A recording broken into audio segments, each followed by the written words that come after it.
Vicarious Visions loves Spider-Man. They did a top-notch job bringing the web slinger to the DS and making the most out of the touchscreen input. And now they are up to their old tricks to bring Spidey to the PSP in all its glory. Spider-Man 2 is an impressive achievement considering that it was built from the ground up specifically for the PSP. Sure, it borrows a few elements and themes from the movie and previous games, but even if you have seen the movie a dozen times, after all, it came with your PSP, and have played the console version, you are guaranteed a wholly unique and entertaining experience. Spider-Man 2 falls somewhere between the first and second console games in style and scope. It falls drastically short of the scale of the recent console version with its massive, living city, free for the exploring. As for story, it borrows heavily from the movie, both in cast, events, and even some stunning CG recreations of key moments. Spider-Man 2 is a true 3D game, at least for most of the game, which presents some interesting challenges when you consider the lack of a right analog stick that you would typically use for camera movement.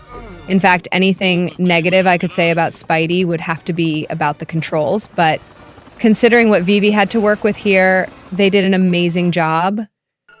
There's a comprehensive tutorial that teaches you everything from basic movement to web slinging to combat. This all takes place in a grid-like construct like something from Tron or the Enterprise holodeck. Don't get discouraged at the steep learning curve. That can take you upwards of an hour before you truly feel comfortable with the control scheme. Really, the only thing missing is the right analog stick, and the game design compensates by allowing you to lock onto targets with the L trigger. This effectively controls the camera by keep you and the target in frame at all times. So instead of controlling the camera directly, you actually control the focal point of the camera, which is all you really need to do to kick butt and play the game. Shooting webs and swing around is as easy as a press of the R trigger. You can stick to walls and ceiling, and the camera will rotate to work with you on these moves, as well as turning foreground objects transparent so you can get your bearings. Combat is handled with traditional kick and punch moves, and these can be combined into numerous combos and further enhanced with web shots, cocoons, and you can always latch onto a baddie with your web and yank him around. Level designs are meticulously crafted to encourage combat and exploration along with puzzle solving. One early mission has you scrambling around a warehouse using your web to seal up leaky pipes before the boiler overheats and explodes.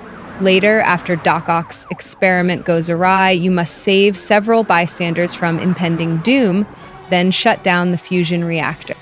The story in the game borrows heavily from the movie, but doesn't follow it religiously. You'll get a chance to fight infamous villains like Rhino, Shocker, Vulture, and Mysterio. All 19 levels are totally original to the PSP and packed from start to finish with intense action and classic Spider-Man style. The movies are eerily realistic, almost like the designers took actual film footage and put a filter on it to make it look rendered. I watched the Spider-Man 2 UMD movie, then popped in the game and compared the scene with Doc Ock doing his demonstration, and it was just freaky how good these movies looked.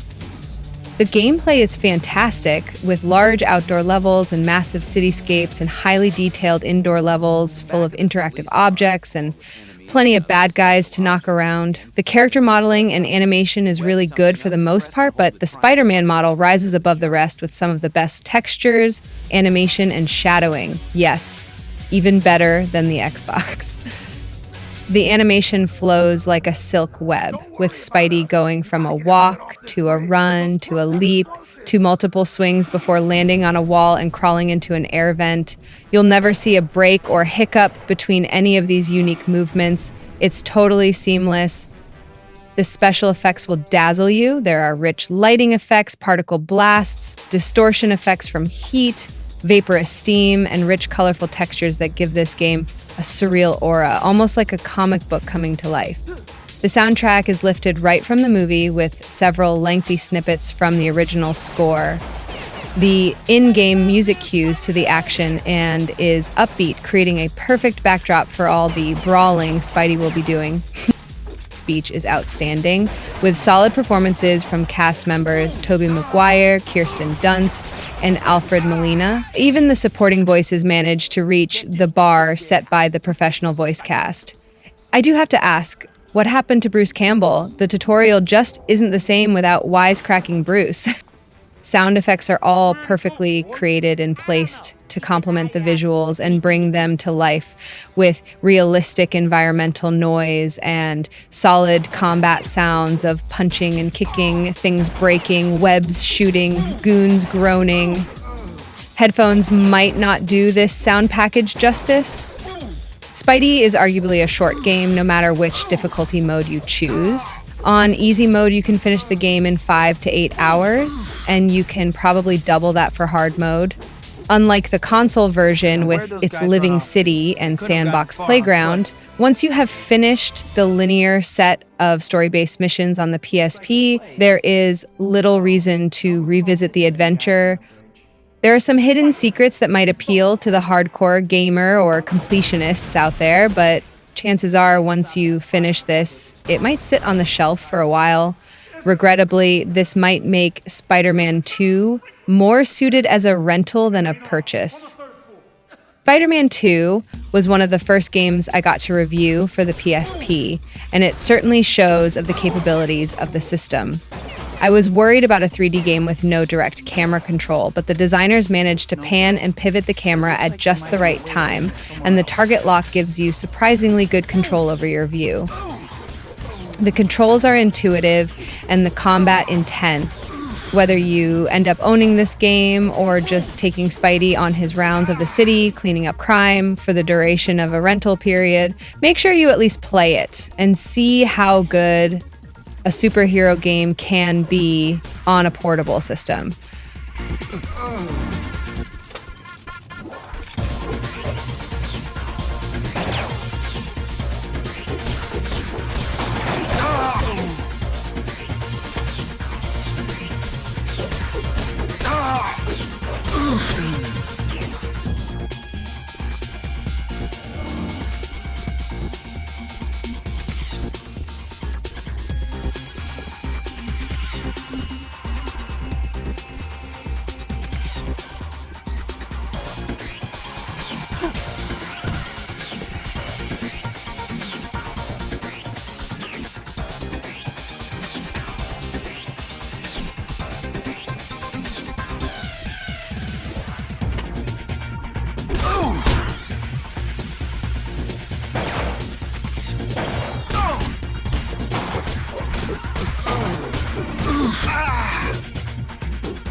No go.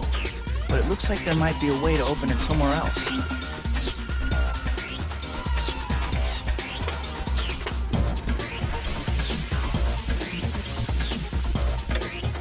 No go. But it looks like there might be a way to open it somewhere else.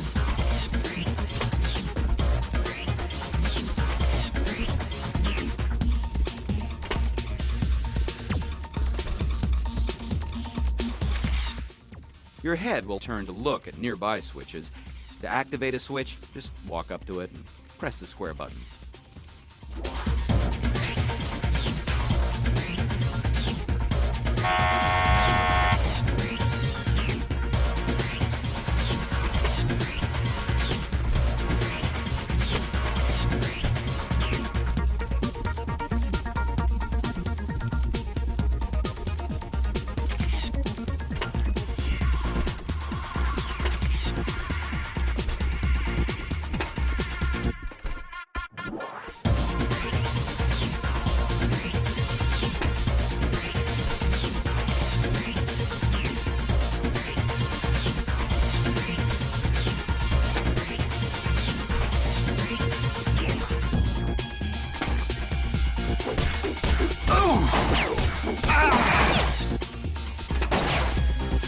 Where'd the freak go?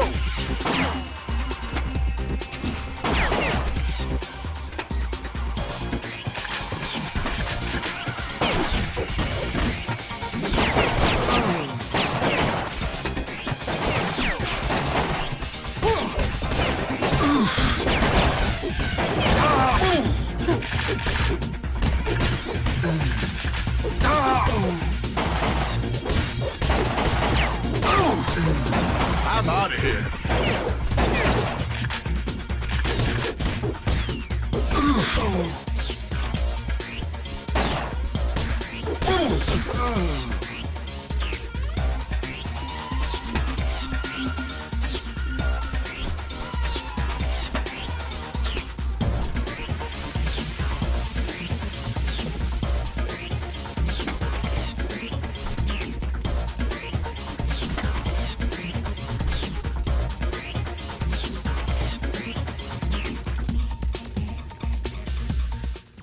See this vent cover on the ground here? It means that there's a vent you can crawl through, right above it. The easiest way to get to the vent is to stand on the vent cover and hold the L button, followed by a tap of the R button.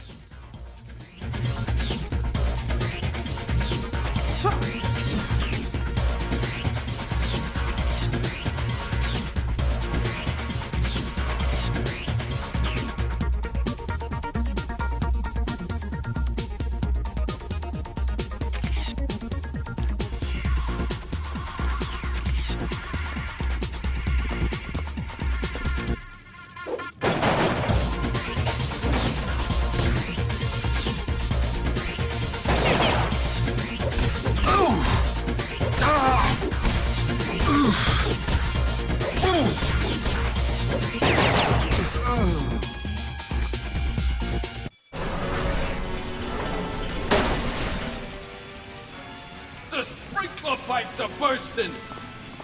This whole place is gonna blow! Let's get out of here!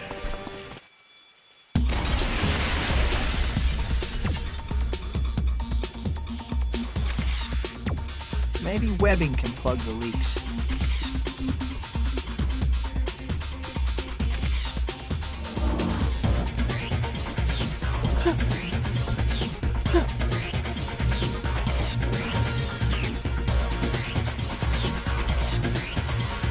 That's one leak down.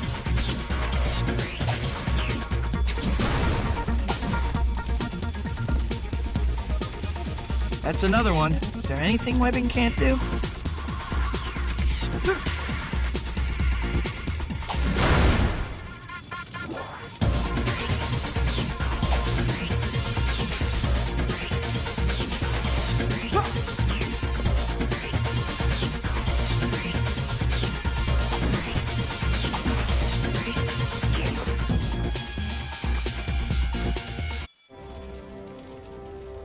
And with time to spare.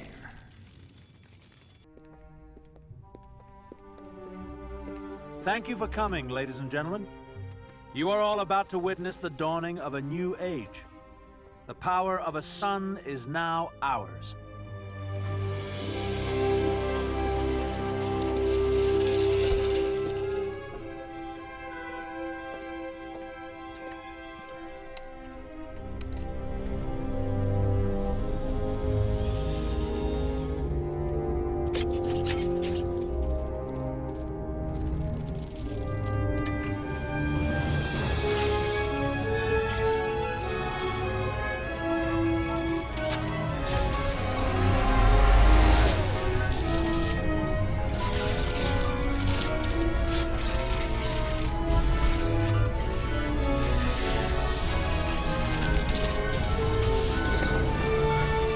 Peter?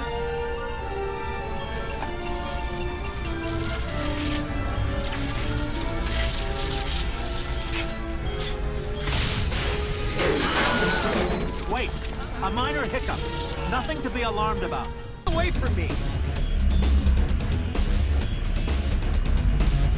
What are you doing? Put me down!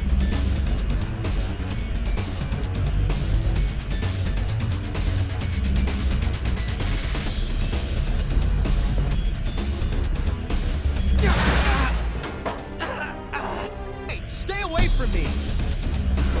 I have to hurry. The containment field looks like it's buckling. Hey, stay away from me!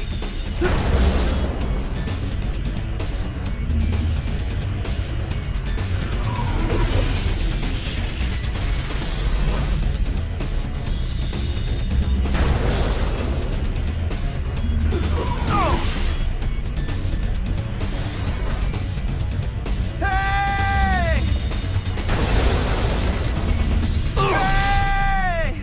That noise and the flashing you just saw coming from your head is called spider sense. Your spider sense will always let you know when you're in danger. Paying attention to it could have saved you from that electric shock.